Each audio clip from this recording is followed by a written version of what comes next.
there, it's me, Caitlin Wingers, and I'm here to talk to you about professional learning communities and how they can help us meet standards. So the definition and purpose of professional learning communities really go hand in hand. First off, it provides a specific structure for meetings, so it's not just another department meeting. Additionally, it requires teachers to work as teams, not just in groups. Teachers have to rely on each other, hold each other accountable. And finally, using PLCs creates collaboration between teachers, and that will ultimately improve student learning.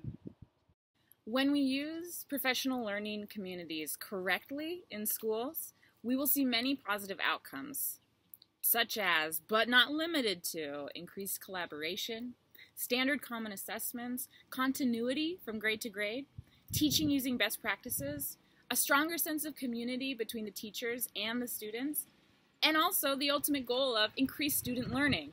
Oh, there's a golf cart. So now we'll look at some specific standards.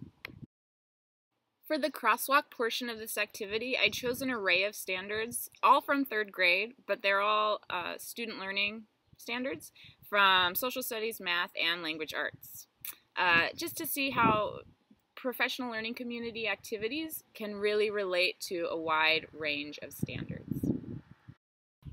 For all of these standards, it would be necessary to have the whole 3rd grade team involved in the professional learning community, and then depending on the standard, I would pull specific coaches from that instructional area. So for a math standard, if we're looking at designing an authentic assessment, we would also need the math coach involved.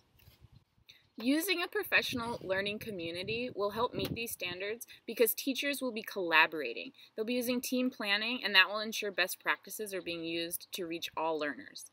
Also, when we look at the assessments, we want to make sure we have common assessments and common assessment practices. This will provide up-to-date and valid data. And finally, accountability. Using a PLC will help meet these standards because we will follow through and hold each other accountable to meet the needs of all students. The effectiveness of the PLC can be measured pretty easily, whether or not the students met the identified goals. But a really successful PLC will create opportunities for another cycle of inquiry. It will really bring up more questions than it leaves you with answers.